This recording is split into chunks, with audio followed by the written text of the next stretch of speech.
The Friday Night Free-For-All is where you set the agenda, you run the show, you determine what we talk about. I do not. We take the calls in the order they arrive at 877-4-ALLEN or 877-367-2526. And we cannot, much as we would like to in some cases, we cannot keep you off the air. If you get through, you get on. John in San Diego, hello. Alan, if you type in Bohemian Grove into any search engine, the entire page is full of wonderful links and photos, and I'm sure that you've All right, done John, that's very nice. And someday you'll call me with actually a new topic, and rather than repeating yourself every single time you call me with the same thing. That'll be nice. Terry in Greensboro, North Carolina, hello. Stop boring me. Don't bore me. Whatever you do, don't call and bore me. Sorry, I lost my head there. I don't mean to bore you. But No, I wasn't talking to you. Go ahead. Okay, great. I just want to say, it's one call, and we put him on because we say on the free fall we'll put anybody on, and we do, but he calls with the same crap every single time he calls me. He's been calling me for years, trying to get on the show as a guest. We're not putting him on as a guest, and, change your tune, because the tune ain't working. Still waiting to have a lengthy conversation. All right, you get one shot on the free-for-all, sir, okay? One shot. So let's go right to Greg. Hello, Greg. Hello, how you doing, Glenn? Good. I have a very serious question to ask you. Yes. Why do you continue to be a Bush cheerleader for the war when there's innocent Iraqis and Americans that are sacrificed for the New World Order agenda and the Rockefellers? Wait a minute. Hang on just a second. I am a Bush cheerleader? Absolutely. Really? For this war, I think so, yes.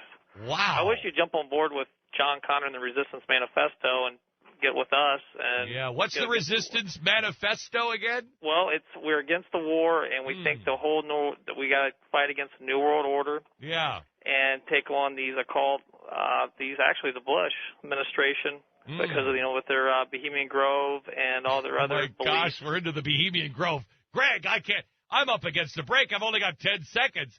Hang on just a second. I can't leave the Bohemian Grove out there. You're coming back after the break, and we'll have some Grove Stand orange juice. We're back with Bohemian Grove talk. Let me go. Okay, stop the music. Let me go to Greg. Hello, Greg. Now, I know that you've been calling. Glenn. I know you've been calling all of the talk shows, so I know you're a loyal fan. Absolutely. And you've been calling all of them to get your spiel out. So some people maybe have already heard this spiel, but go ahead because it's good. All right, the Bohemian Grove's where all our leaders go, and they have a ceremony called the Cremation of Care, where they have a mock human sacrifice and burn an effigy of a human. Okay. And that's what they do there. And this is our leaders that are so-called Christians, like, Newt Gingrich, George Bush Sr., all Prince these. Charles was there. Ronald Reagan was a member. Yes. Jimmy Carter. Right. They all have been to this. Wait a minute. I don't believe a man as good as Jimmy Carter would have been there. Yeah, well, they all go there, Glenn, and they all say they're Christians. Actually, Alex Jones infiltrated the Bohemian Grove a couple years back. Wait a minute. Is this the guy from them? No. Oh, from who's Infowars.com, Alex Jones. He has his own. An internet radio guy. Well, if you can't believe an internet radio guy, who can you? Anyway, so go ahead. But he videotaped the mock human sacrifice, cremation of care. Yes. And these guys, these are leaders. Wait a minute. Does he have the videotape? Absolutely, he does. You can see it on his website, Infowars.com. All right, good. Okay, good. He went in and infiltrated this and got in, and it shows these so-called great people that lead our country. And are they on tape?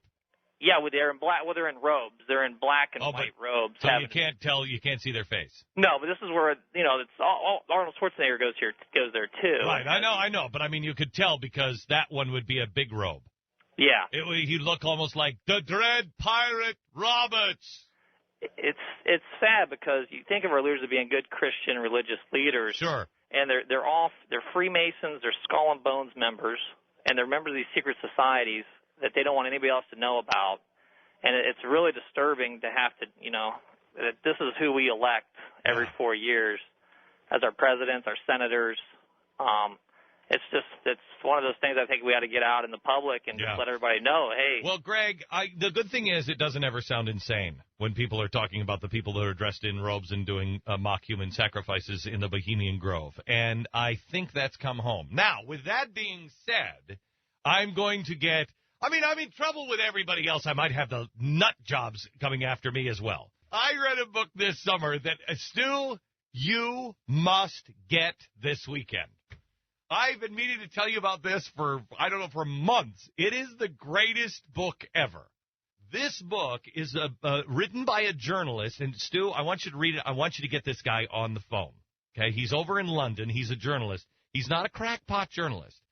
And it's the theory of the Bohemian Grove and how every event now on the planet is really tied in to each other and a shadow government.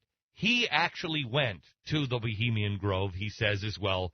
Unfortunately, his camera was stolen, and so all the film is gone. But I will tell you that when you read it, this guy is a credible guy, and when you read it, it leaves you with enough to say, maybe. Maybe. Either way, truth or fiction, it is an incredible read. John in San Diego, you're next on the EIB Network. Hello. Since I have you on the line, Rush, have you seen the video of the Bohemian Grove ceremony that Alex Jones produced that's on Google Video? No, been invited to Bohemian Grove, but I've never been there. And I've not seen the video. Do you know about the activities within the Grove? Can you talk about that? No, because I've never been there. All I know is that it's a bunch of elitists and power brokers who conduct secret meetings to take over the world, and they run around nude. It's all men, no women are allowed, and they run around, and you can find them going to the bathroom on the side of trees and so forth, and they have people come out and make speeches to them and all that.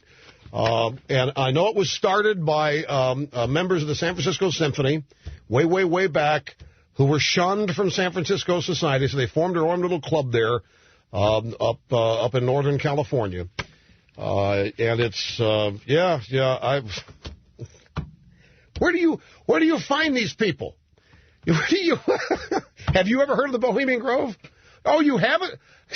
He believes the Bohemian Grove is the CFR in the woods. The Bohemian Grove was started by members of the San Francisco Symphony or some orchestra way back, many years ago, shunned by San Francisco society. They have camps. It goes on for 3 or 4 weeks up in the Russian River area of Northern California. And there are members from all over the world, and they can take guests. There are people that come out and speak to them. It's rustic living. It's great food. It's great cooking. But people believe that it is nothing more than a secret meeting of world conspiracists who are out to take over the world's money supply and all these other things. I've been asked to speak at the Bohemian Grove, and I'll guarantee you this. Who he hung up? Who was this guy's name? John? Is that what John in San Diego. John, I guarantee you, if the Bohemian Grove is what you think it is, I would never have been invited there as many times, nor would I have been invited to go out and make... Some of my best golf buddies are members of the place, and they go out there and do it. It's just a social thing. It's just a pure social thing, and they do bring in entertainment and speakers. And it's rustic living out on the Russian River. And everybody has these fearful conspiracies and theories about it. One of the myths that always goes around about the Bohemian Grove is that if you do go, since it's all men, you can walk around nude if you want. You don't have to get dressed or any of that. You might even see George Schultz relieving himself on the side of a tree. So one night, some years ago, I was invited to a dinner in Washington of the American Spectator, Bob Tyrrell's fantastic, fabulous magazine and website. I was seated next to the former Treasury Secretary, the late, great William Simon. And he said, you gotta get out to the Grove. And I said, I thought he had a sense of humor. I said, I'd love to get out there because I would love to see George Schultz relieving himself on the side of a tree. And he looked... Who told you that? Why? That would never... I can't believe it. I'm shrinking in my seat because I thought he'd understand the humor, because I thought this is something everybody... And he was profoundly offended that that's what the reputation of Grove was. And I'm talking about George Schultz, the former Secretary of State. Look, I'm probably ruining any chance I'll ever have of being invited back, but I'm just telling you these are the popular myths about it, when it's actually harmless. It's just 3 or 4 weeks in the summer where people can go out and have a good time. Scott, when they're tired of playing golf. Colorado, you're on the air. Welcome, Scott. How you doing, Alex? I'm doing all right, but I tell you, it's getting crazy. Absolutely is. Obama's taking over. I got to say that I've never thought it would move this quick. But yeah, he says the UN's over our military. He can secretly arrest us if he wants. He's arresting good whistleblowers that expose any government criminal activities. It's unprecedented. I have a question for you, Alex. Yes. Who's Mallory Mahoney? Mallory Mahoney is one of our graphics people that works here at the office. Wasn't she formerly with Stratford? You know, you guys are mentally ill, and I appreciate your call. You know, whenever we hired 6 graphics people for the magazine and for working in here, and the University of Texas is here in Austin, Stratford is like a private intelligence gathering firm that, in my opinion, puts out propaganda. Is like a feedback loop to, like, agree with the Pentagon. So they can say, look, this private group said it. And somebody worked there for a month and a half as an unpaid intern and helped write a paper on China. And I mean, what am I going to do if somebody was ever in the military or somebody ever I mean, you know how many people, you know, about a third of the UT journalism people that we bring in here for interviews, because we hired a couple from UT, actually 3 of them are from UT. Did you know about half of them or more had an internship there? There's not many places to get a media internship. The Austin American-Statesman, the Austin Chronicle, this is for print, the Houston, or the Texas Observer or whatever it's called, and that's small, and then Stratford because it's mainly writing thousands of things a day. That is mental illness, you see. We're not worried about the New World Order. We're not worried about everything else. Listen, people say I work for the government, okay? Alex Jones last week was a guest on the Opie and Anthony show, and he made what I consider a very startling revelation. Hi, everybody. This is Marcus Allen, editor and publisher of TruthIn7Minutes.com. Take a listen to this. Let me tell you a story. I grew up in Dallas, Texas with my family. Let me just say something. I grew up in Dallas, Texas with my family doing things like helping take in East German defectors, okay? Whenever I go to a family reunion, half the people in the room are former retired CIA. What? And do you know what they tell me? They tell me I'm dead on, 100% absolutely There right. you go. And say, don't take the vaccines. The Did government's you hear pushing that admission? I wouldn't get up here and say criminal elements of our government were involved in 9/11, because they were, or they're running Al-Qaeda in Libya and Syria. I mean, just use your brain. You know what? If I work for the government, then I'm the worst government agent the planet's ever seen. Total mental illness. And people always say, you need to answer this or you need to answer that. And no matter how many times I answer something, I will still be asked the same mentally ill question over and over again. People are looking. See, what's happened is the public has lost faith in the mainstream media and the government, which overall is a healthy thing. The Founding Fathers stated that. History shows that. But they had judgment. It doesn't mean that then everything is fake. It doesn't mean that I'm Bill Hicks, or that I'm really an actor, and the professor in Florida who says that Sandy Hook may have been staged with crisis actors, which they really have, that I'm him. I mean, mental illness. Mental illness. But I understand in a society in crisis, you know, just doesn't believe anything anymore. Mental illness. So he brought an FBI guy in because he said, this guy does wet work. He said maybe he can take some action in Libya. Well, that guy was worthless. He said he'd give us a phone number. He never did. We never heard from him again. But we did hear from Tara Dolligan, who said that Glenn Beck would like to make a documentary of our story, a 2-hour documentary. And the head of his group, production company, The Blaze, would like that. What was his name? Weasel. Yeah, Joe Weasel would like to come and interview you. And we said fine. And so he called. He said they were going to bring 3 from The Blaze and 1 extra one. He said, we need to bring some security for you because he said, you realize you're in more trouble from this government than you were when you were in Libya. So he brought in a lady that he said was security. Turns out she was CIA. Her name, the name she gave us was Nikki Baracol. So this is Glenn Beck's organization bringing in the CIA to our house. We told them our story. I didn't give them all my documents. Yeah, they sat with us for 6.5 hours. This Nikki Baracol said, I've interrogated a lot of people. Your story's 100% correct. I can tell you went through this.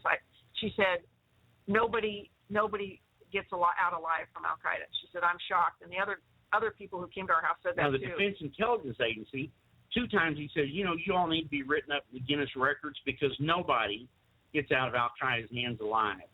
And then another time he made the comment, he said, you all weren't supposed to get out of North Africa. Anyway. Now, whether that was a slip of the tongue or what they plan to do to us, I don't know. But when let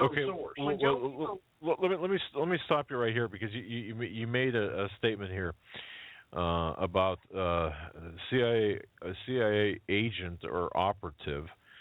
There's a difference, but we'll just asset. Yeah. Okay, asset. Yeah. Okay, being part of the Glenn Beck crew, was this intentional? I mean, was this for your benefit? Oh, yeah. Was this? He said, I'm going to bring a woman or a person, he said, in security from here. He was in D.C. or New York. He said, with me when we come because you need some security. I said, okay. Fine with us. Now, let me back up and help you answer that question a little more. Dr. Jerome Corsi has written about 40 articles based on the information we've given him. 3 of the documents we've been provided from the Libyan tribal leaders have been read in the congressional record. There are 18 Muslim Brotherhood executives or top guys in prison in Egypt now, sentenced to death as traitors because they were paid by the U.S. government through the embassy in Cairo amounts of $450,000 to $850,000 each. That document was delivered to us. We gave it to Dr. Corsi. It was read into the congressional record along with other documents. When we told Dr. Corsi that the Blaze was coming in to do a 2-hour documentary, he said, be very careful. Glenn Beck has been compromised. Now, that came from Dr. Corsi. We respect him. Okay. And Jim and Joanne and folks, let me just say this. This fits with our conversation. Joe and I had a conversation with Dr. Jerome Corsi in Orlando this couple of months ago at the Prophecy in the News conference there, and I did not at the time, and we did not know Dr. Corsi was making reference to you folks. This does fit. It's consistent with the information we received from Dr. Corsi back in February. So now the picture is becoming much clearer. Thank you so much for that explanation. Okay, go ahead. Sure. Well, when they came and they sat and listened to our story, they were very excited. They said, Glenn is probably going to want you on his program at least twice. It'll be a 2-hour documentary. We'll be back in 3 days with our film crew. And what they were trying to get was 300 gigabytes of information. Joanne picked 25 gigabytes of stuff that was not so earth-shattering and gave that to them. They said, is this all you got? Well, this is all you're getting now.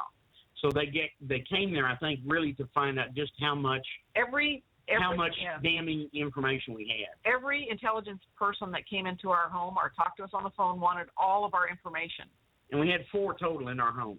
Now, at our invitation. There's 4 videos. I have 4 interviews or 3 interviews that are deadly to the cabal, if you will, to whoever started the war in Libya, because they're eyewitnesses to how it was started.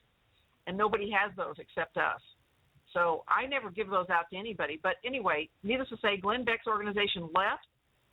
That Nikki Barakal said to me, put her arm around me. She said, you can count on me as your sister. I will set you up private emails. You can talk to me anytime you need help. She went on and on. Anyways, they left, and I didn't hear from them again when they were supposed to arrive. They're supposed to be back Thursday morning with film crew. They did not come, so I called Joe Weedle. I have his private number. He did not answer the phone. Instead, I got a call from Nikki Barakal, and she said, I have to tell you, I have canceled this project. So the CIA canceled the Glenn Beck project, I guess. She said, the reason is this is sensitive information, very sensitive, and you're talking to intelligence agencies, and I want you to continue that. She said you need to continue doing that. Yes, and she said, but as far as everything else goes, you need to forget about Libya. And you need to start your life over today. If you want to have a life. And I said, wait a minute, that sounds like a threat. She raised her voice. She said, you stand down and do exactly what I'm telling you, or you won't have a life. Greg in Canton, Ohio, home of the Pro Football Hall of Fame. Welcome, sir, to the EIB Network. Hello, Rush. I talked to you the other day about the war. I was wondering, are you still going to keep fighting for the New World Order, or are you going to take a stance with the Resistance Manifesto like we talked about before and and go against these criminals that we have in power, and stand up and be a man about it and join. I am going to stand up and be a man, and I'll stand with these people you call criminals in power, because what I fear more than the Iraqis and more than the insurgents is people like you. The sheer ignorance, the condescending, arrogant ignorance from people like you frightens me every bit as much for the future of this country as dealing with Al-Qaeda. Because Al-Qaeda knows how to get you on their side, as the brief moments you appeared on this program now illustrate. John, on KFMB in San Diego, you're on the Savage Nation. Michael, so many prominent people like Morgan Reynolds, former economist to the Department of Labor during Bush's first term, and BYU physics professor Stephen Jones. Oh, please, sir, you're way in the... What's the point? And then tell us who said it, because I don't know what you're referring to. Prominent people are coming out expressing doubt about the official 9/11 story and saying that not only is the government covering it up, but that the government has... Here we go. Now you're going to give me a website that says that the protocols of the Elders of Zion did it. The Elders of Zion were the... Well, we know the Jews did it, right? We know that the Jews did everything bad. Jews do nothing good. Is that correct, John? The Illuminati's controlling... Yeah, the Illuminati. I haven't met any. Where do they live? Can I attend one of their coffee houses or coffee sessions? Yeah, well, anyway, let's get back. 9/11's an inside job. The government let it happen. World War II was an inside job, too, wasn't it? I'm not one of your pupils, if you have any, John. What's your main point? Make it quickly, 30 seconds or less. Go ahead, please. Check out The Resistance. No. You're not getting any websites on my show. Make the point yourself. No websites. Government not only allowed September 11th to happen... I'm going to say it once again. Shut your mouth. Listen to me. You've got 30 seconds to make your statement. If you cite a website, I'm going to cut you off. You make it in your own words. Go ahead, please. September 11th was allowed to happen. It was not a surprise attack. It wasn't an intelligence failure. This same strategy has happened numerous times throughout history, and it was allowed to happen to further the New World Order and the war in Iraq and the war on terrorism, the war to destroy our freedoms, and further the New World Order for the neocons and the Illuminati and the criminals who are furthering this agenda. Is that the entire statement? And what's the proof of that? Open your eyes. Look at Operation Northwoods, the declassified government plan to commit terrorism in American soil in Washington, D.C. Have you experienced a loss of your civil rights? You're able to stand here and accuse the government of heinous crimes. You're able to stand there on my radio show and put down the government and say that you've lost your rights? Where have you lost your rights, sir? The other thing is that when you fold the money this way to depict these images, they look like planes, or they look like kites, right? Like paper airplanes. That's how you would fold a paper airplane. That's also the form of what a kite would look like. Now, a lot of people know that George Bush was in a classroom on 9/11, and he was before a bunch of children that were reading. But what they usually don't know is what were the children reading. This is fact. So let's listen to it.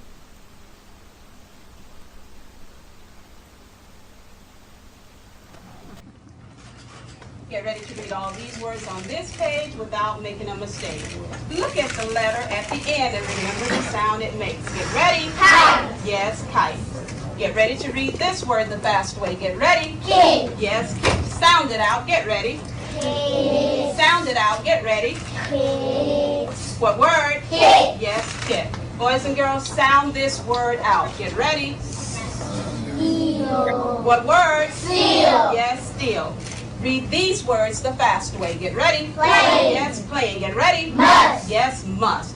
Let's read these words the fast way without making a mistake. Get ready. Kite. Yes, kite. Get ready. Kit. Yes, kit. Get ready. Steel. Yes, steel. Get ready. Playing. Yes, playing. Get ready. Must. Yes, must. Boys and girls, pick your reader up from under your seat. Open your book up to lesson 60 on page 153.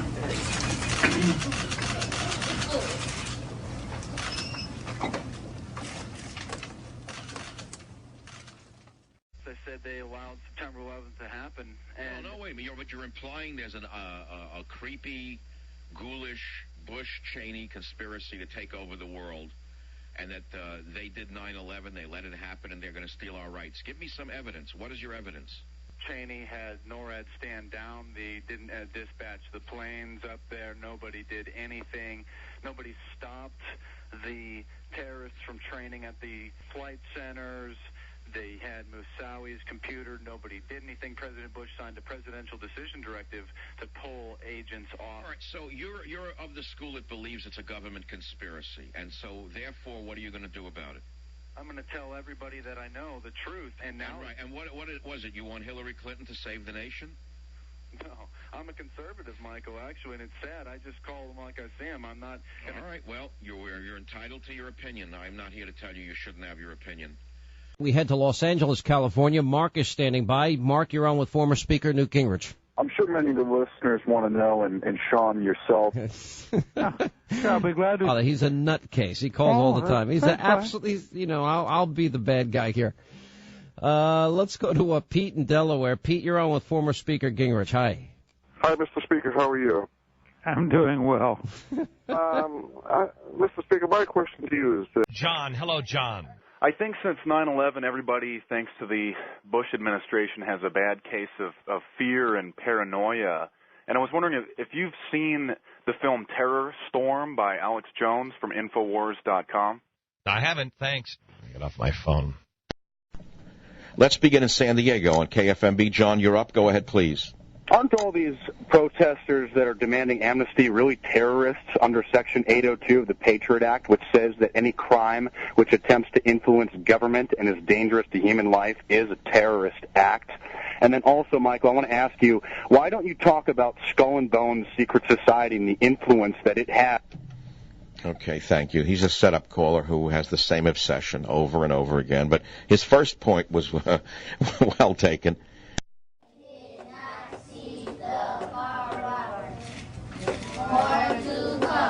More to come. What does that mean, more to come?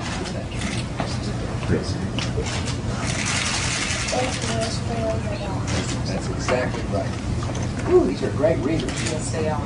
Very impressive. Thank you also very much for showing me your reading skills.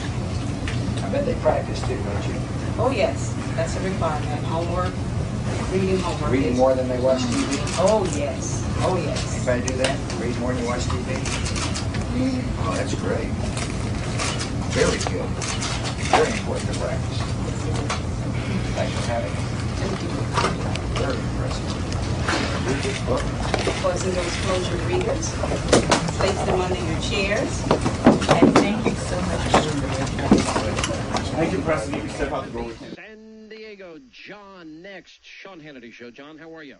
Good. Instead of hurling in... No, leave him up. Don't hang up on him. the issue instead of hurling insults and ad hominem attacks. John, you are a kook. You are a nut.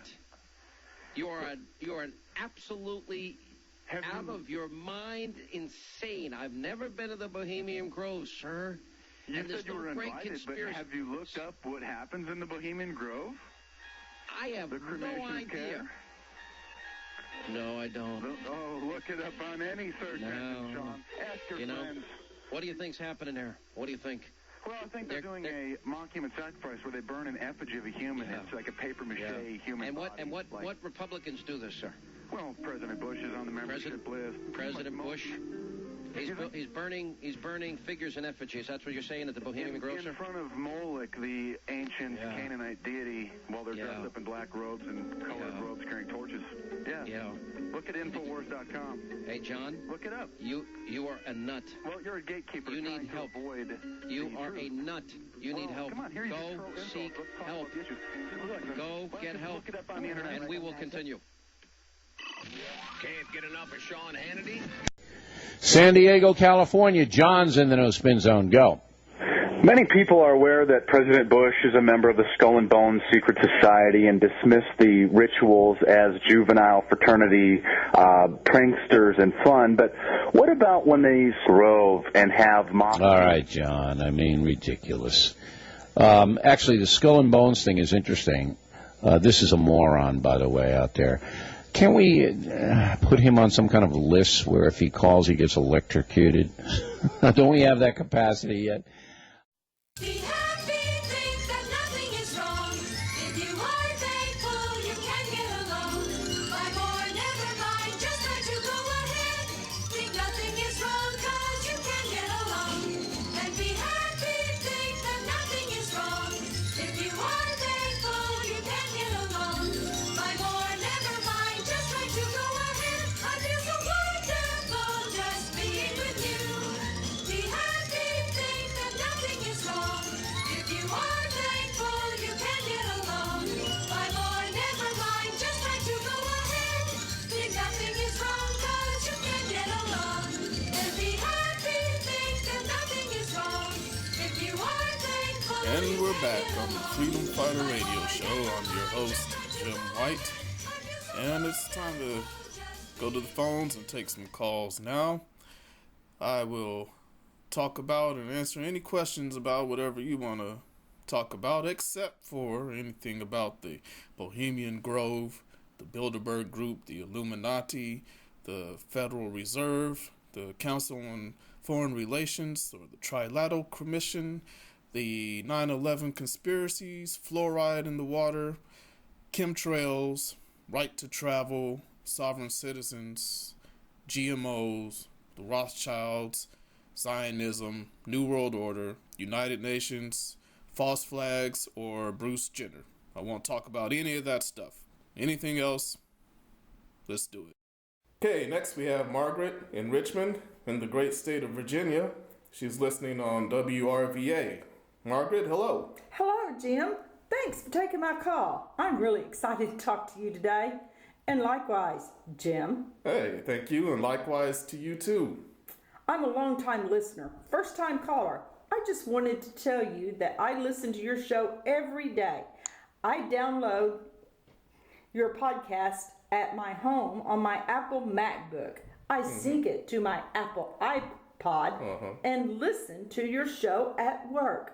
On the road, I use my Apple iPhone Bluetooth to listen to your show on the car stereo.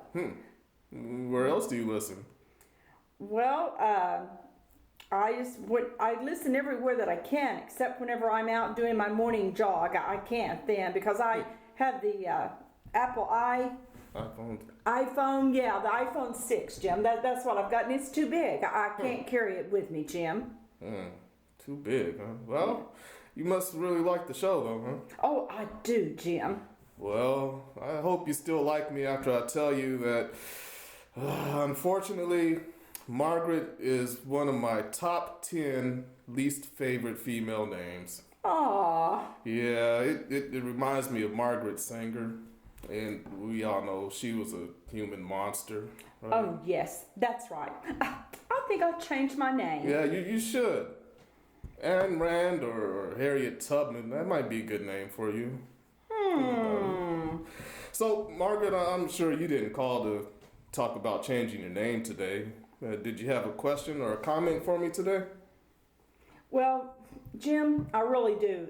This Greek banking situation, what do you think is the real reason that these people are pulling so much money out so quickly, Jim? What's going on here? Well, I think it's just like they probably thought about their grandparents, back in the Great Depression days when our elders used to keep the money in the mattress or bury it in the backyard in fruit jars.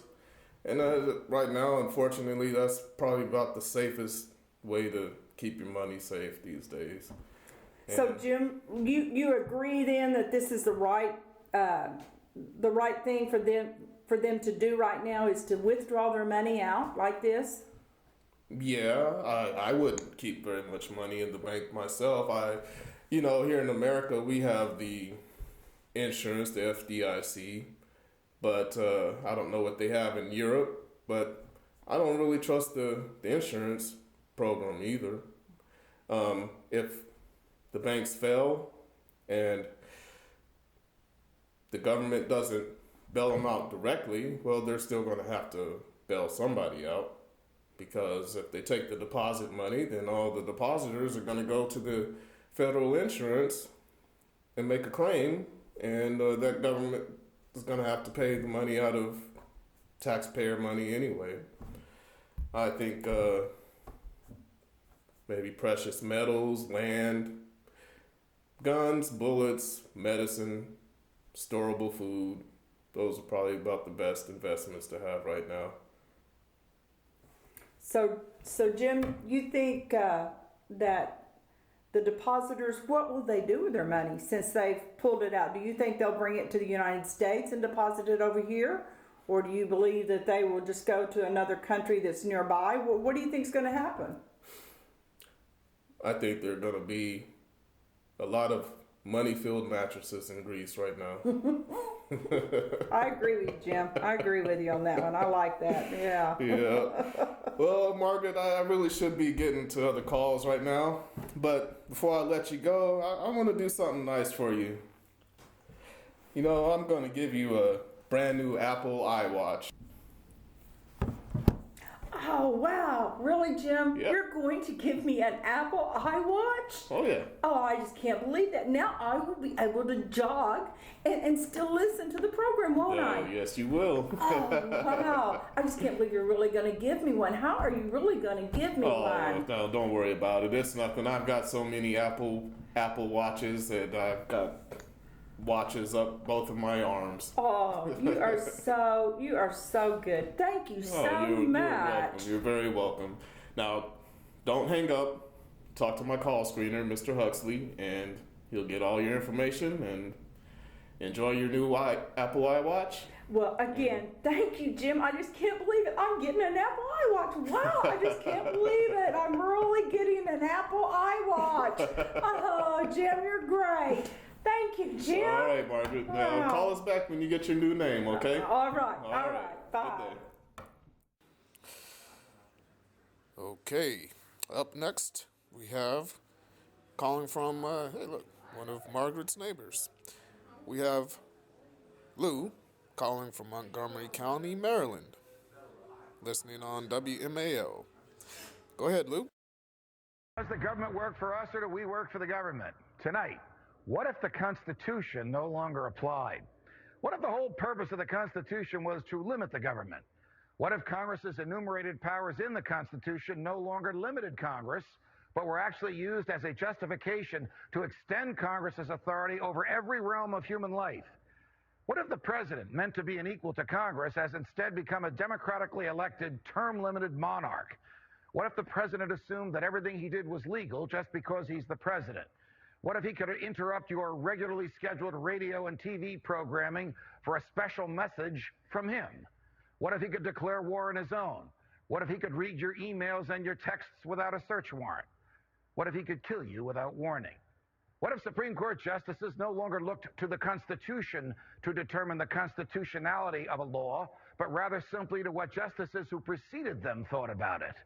What if the rights and principles guaranteed in the Constitution have been so distorted in the past 200 years as to be unrecognizable by the founders? What if the 50 states were no longer sovereign entities, equals to each other, and parents of the federal government they voluntarily constituted? What if the states were mere provinces of a totally nationalized and fully centralized government? What if the Constitution was amended stealthily, not by constitutional amendments duly ratified by the states, but by the constant and persistent expansion of the federal government's role in our lives? What if the federal government decided if its own powers were proper and constitutional? What if the Constitution were no longer the supreme law of the land? What if you needed a license from the government to speak, to assemble, or to protest against the government? What if the government didn't like what you planned to say, and so it didn't give you the license? What if the right to keep and bear arms only applied to the government? What if posse comitatus, the federal law that prohibits our military from occupying our streets, were no longer in effect? What if the government considered the military an adequate dispenser of domestic law enforcement? What if cops looked and acted like troops and you couldn't distinguish the military from the police? What if you were not secure in your person, in your papers, and in your property? What if federal agents could write their own search warrants in defiance of the Constitution? What if the government could decide when you were and were not entitled to a jury trial? What if the government could take your property whenever it wanted? What if the government could continue prosecuting you until it got the verdict it wanted? What if the government could force you to testify against yourself, simply by labeling you a domestic terrorist? What if the government could torture you until you said what the government wanted to hear? What if people running for president actually supported torture? What if the government tortured your children to get to you? What if government judges and government lawyers intimidated juries into convicting the innocent? What if the government could send you to your death and your innocence meant nothing so long as the government's procedures were followed? What if America's prison population, the largest in the world, was a cruel and unusual way for a country to be free? What if half the prison population never harmed anyone but themselves? What if the people had no rights except those the government chose to let them have? What if the states had no rights except to do as the federal government commanded? What if our elected officials didn't really live among us, but instead all had their hearts and homes in Washington, D.C.? What if the government could strip you of your rights because of where your mother was when you were born? What if the income tax was unconstitutional? What if the states were convinced to give up their representation in Congress? What if the government tried to ban you from using a substance in your body that is older than the government itself? What if voting didn't mean anything anymore because both political parties stand for big government? What if the government could write any law, regulate any behavior, and tax any event? The Constitution be damned. What if the government was the reason we don't have a Constitution anymore? What if you could love your country but hate what the government has done to it? What if sometimes to love your country you had to alter or abolish the government? What if Jefferson was right? What if that government is best which governs least? What if I'm right? What if the government is wrong? What if it is dangerous to be right when the government is wrong? What if it is better to perish fighting for freedom than to live as a slave? What if freedom's greatest hour of danger is now? Get off my phone! Get off my phone, you little pinhead! I don't care! May I ask you a question, sir? Yeah, please. How long have you been sniffing glue? Get out of here, you big dummy! There you go, Montgomery County, Maryland. You get the government you deserve over there in Montgomery County, Maryland, because you have moron citizens like this, assuming he is one. We'll be right back.